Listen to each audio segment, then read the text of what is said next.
Thank you, Barbara. That was so beautiful. I just, it's really great. It's like a total manifestation to have you all up here. Thank you. Thank you. So, where to start? Our talk title is Time for a Raise. How many have said that?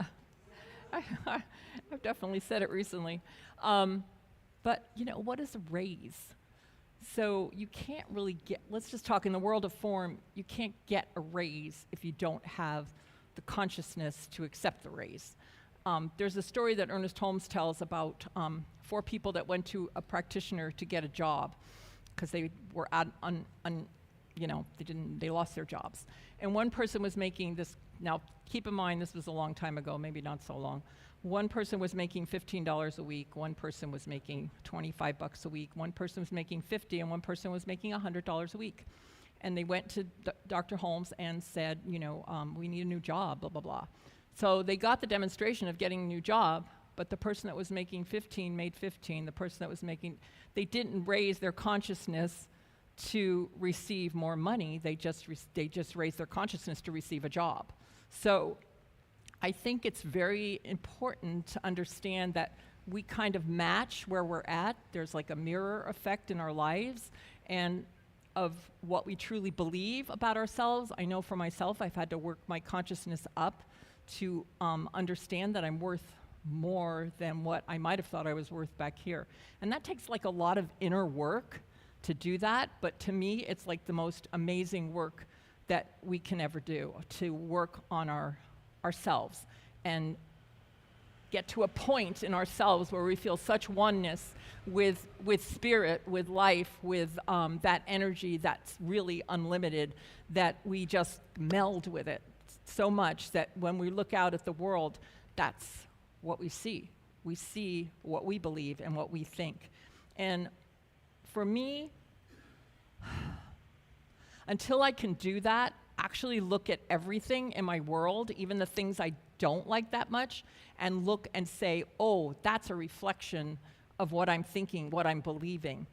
And I can change it if I want to change it by changing how I want to look at it, it's called the observer effect. Nothing's going to be in our field of observation that we don't choose to have there, and we don't choose to reflect that out. So if something's happening in our life, there is something called the observer effect, and we can shift it.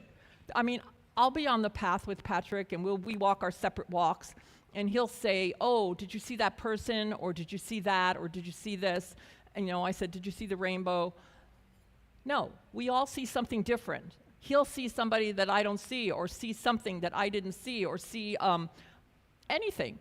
But we all have a different experience. And I think it's important to own that, to just own the fact that as we see, as we look, is what we are receiving back. There is a statement by Ernest Holmes that says, God, meaning the all-power, not a man up on a cloud, but the all-infinite energy, source, power, can't see anything other than what it is. So think about that for a minute. You can't see anything other than what you are. I've had to deal with that a lot this week because a lot has been happening, not just in the world, but here at CSL. And I have to choose to look at it differently. I have to choose to say, I'm reflecting that, and what do I want that in my life? Do I want that? No, I have to shift my consciousness and say, no, I want to see my life this way. I want to claim my life this way. This is the greatest power that we have, the ability to claim the lives that we want to live. It doesn't mean that we don't have trials. It doesn't mean that things happen and we don't get sick and all this stuff and, we're totally abundant all the time. It doesn't mean that, but it means that we have this power that we can walk through these things and shift them. And I know in my own life that I've done that from the time I was a little girl till now. I've been changing and growing. I'm writing a book right now about my life and about sexuality and sensuality and spirituality and how it all comes together.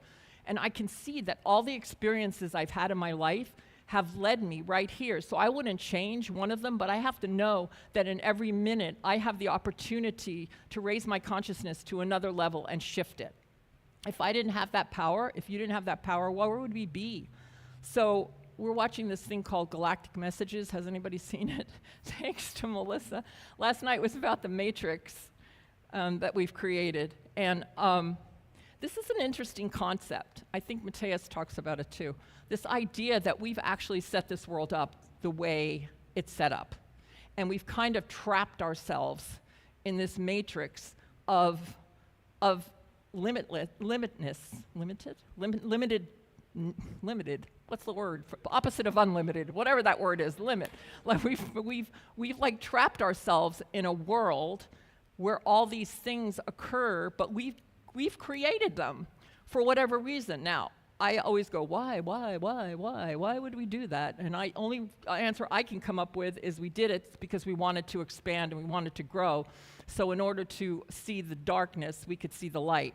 So, but the truth is, we feel like we're trapped in it. Like, have you ever been like in your life where you felt like, I can't get out of that situation. I just can't get out of this situation. That's the matrix, to what I understand it. It's like that thing that's like a net, and it's keeping us there. But the truth is, we can get out of it. And the only way we can get out of it is making a choice that we want to do it differently. We want to live our lives differently. We want to love more. We want to love ourselves more, because that's where it all starts. And we don't have to be trapped in this net of what we consider evil and sickness and all these things that we're born into, basically, that are affecting us physically. They are affecting us, but we have the opportunity to raise up. And that's what I'm working on. I'm working on raising up. It's very interesting as a spiritual director of a place like this, a center with all of you and us together, how we can get stuck in minutia. We can get stuck in what kind of coffee we serve, or who comes, who doesn't come, what so-and-so said to us, and all this stuff, this minutia that we get stuck in that is part of that matrix as far as I'm concerned. But what do you want? Like, what do I want? What do you want for your life? How do you want to live? How do you want to wake up in the morning? Do you want to feel excited about life and happy and feel like you're living your passion, feel like you're giving something to the world and to yourself? Or do you want to be stuck in this thing called this mesh of seeming negativity? I don't know about you, but I want to raise up. So that's what I work on. I work on it every single day. I go into meditation and I don't come out till I feel different. If I wake up funky, thinking, oh my God, another day, blah, blah, blah, I get in that meditation and I don't come out until I recognize that my day is going to be spectacular. I don't know what's going to come out. I don't know what's going to happen. Something could occur, but if I believe my day is going to be spectacular, I'm going to be able to walk through whatever that is, because I've taken the time in the morning to raise my consciousness. And the other thing is like spiritual mind treatment. I don't know how many people here use it. Who uses spiritual mind treatment? Oh, wow. Okay, you've got a tool, and all it is affirmative thinking. That's what it is. And what are you doing? You're wiring your brain in the way you want it to be wired. I don't know if I like that word wire, but it's happening all the time. Our brains are wired, right? They're like the synapses go together and they communicate, and the neurons and everything's communicating. It's communicating in this old belief that you might have. Well, spiritual mind treatment for me is a way to change that. If you're persistent about it, it doesn't happen like, oh, I did one spiritual mind treatment and now I'm thinking differently. It doesn't happen like that. It happens by persistent. It's like using affirmations. Affirmations are not going to work if you don't believe them. But the more you use them, the more you actually vibrate with them and meditate on them, the more they're going to help you to know what you're supposed to do. Because that's the other thing that happens with meditation. You get the opportunity to be in meditation, get direction from your higher guides, your higher self, whatever you want to call it, and that part of you will talk to you. It will channel through you and it will say, hey, you need to do this about this. and or whatever. Just walk with me. Let me walk with you, and we'll get through this day in the most amazing way, no matter what's going on. So these are like tools we have if we will take responsibility for our life. But if we won't take responsibility, and that doesn't mean blame, that just means like responsibility for what's happening in our life. If we don't sit down with ourselves and actually take that responsibility and really look at it, then we can't do anything, because that's the power. The power is first, like I love that. When I'm in some kind of financial thing, I want to know the numbers exactly. Because if I look at the numbers and I go, wow, I did that, now I'm going to shift that. And I start seeing it in a different way or thinking in a different way. But if I walk through life going, oh, you know, this person didn't do this and this person didn't do that, and therefore that's why I'm here, and blah, blah, blah, blah, blah, blah, blah, blah, blah, blah, blah, nothing can happen. It's one of the reasons I think the philosophy is not that popular, because for the most population, not you guys sitting here, because I know you are all, you know, beautiful, amazing, taking responsibility of your life people, but for the most part, people are walking around unconsciously thinking everybody did it to them. I mean, would you agree, kind of, if you look at the world? And, you know, I just came from the mainland with a bunch of people that are, not a bunch, but some people that are so caught in the matrix that they can't even see beyond it. And what ends up happening is we start trying to fix things in the physical world, but we haven't fixed anything consciously. So it's very difficult to move matter when you don't have a consciousness behind it. So responsibility, meditation, spiritual mind treatment, which is like, it's in the non-local. You can treat for yourself, you can treat for somebody else. It's moving energy, and when we move energy in the field, then it shifts things. I know it works because I've used it and it's worked. It works continually. It does, like I said, it's not always the first time I do it, but you know, when somebody comes to me and asks me to treat for them, I treat until they have a demonstration. I don't wait and just do it once. If somebody comes to me particularly for something particular that's really something, I just keep treating until they tell me they've had a demonstration, because that's what you have to do. You cannot just do it once. I know that's the fact, because there's a lot of stuff to push through to change consciousness. And that's the other thing about spiritual mind treatment. I'm not changing your mind, I'm changing the information in the field. And then when you're receptive to it, that information, you receive it. You receive this higher idea of yourself, because we've been working on the field and changing it there. So I hope this makes sense. It's the only way I know to like change consciousness, and the reasons that it works is because we're all entangled, and we've talked about this before, and the law of entanglement. Whoever is right here, you could look at the person next to you and you go, that's me. There is no other. You guys are me, and I'm you. And it's the most beautiful thing, and sometimes it's like horrific. When you look at things you don't like and you go, whoa, that's me. Okay, well, it is. So, and it's here for my good, no matter what it is. So I think it's really powerful. And I had the opportunity to go to see Matthias. Is that how he says his name? Matthias, right? He's you know, what? Yeah, Matthias.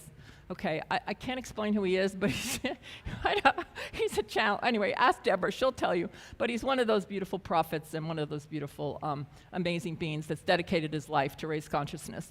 And so, but I had a funny experience there, and I just want to talk about this for 1 second. I don't want to talk too long, but it was great. I mean, it was interesting. It was great, and I'm glad I went. But there was this one part where he put us out in the field with all the little pricky hilo things, and and we were running through this field together and spinning, and then we were holding hands and running toward each other and running back, and I mean, I almost fell over several times, and I kept looking for my husband because he was on the other side, and I was like, where is he? I don't see him. Did he pass out? I was like, anyway, so the point I'm trying to make is after it was all over, I mean, I did not enjoy it. That part. I did not get it, I did not enjoy it, but I did it. And that made me think. Because when I didn't turn around, but I turned around, if I had turned around, I would see people that said, no, I'm not going to do that. But for some reason, I did it, and I suffered the whole time. And at one point, when he said, we're going to do it 3 more times, and this was running through this field barefoot with the hilo or whatever they're called, toward each other and running back, but you're holding hands at the same time. We're going to do this 3 more times consciously. And people were screaming. Okay, I just stood there and I went, I surrender, I surrender, I surrender, and I started running. And I didn't fall. But the point of the matter is, why did I do it? Why didn't I just say, this is not for me. I think I'm going to go over here and sit down and just meditate. And the only answer I came when I went home and asked about it to myself was, I wanted like a raise in consciousness so bad that I was willing to do anything for it, which was weird. I had to really look at that, because don't forget that just be careful that when you do something, that you're doing it for the right reasons and that you're safe and that you know that you have the power to say yes or no to it at all times. And it doesn't mean I wouldn't have gotten a raise of consciousness if I had just sat on the stage and watched everybody else do that. But you have the power of choice. You have the power to guide your life. You have the power to raise your consciousness. You have all the power. You don't need me. You don't need Patrick. You don't need anyone else but yourself. It's wonderful to have people by your side that are vibrating at the same level as you and are helping you. They're vibrating higher, so therefore they're taking you by the hand and guiding you. All that's really beautiful. But just remember, you have the power, and so it is.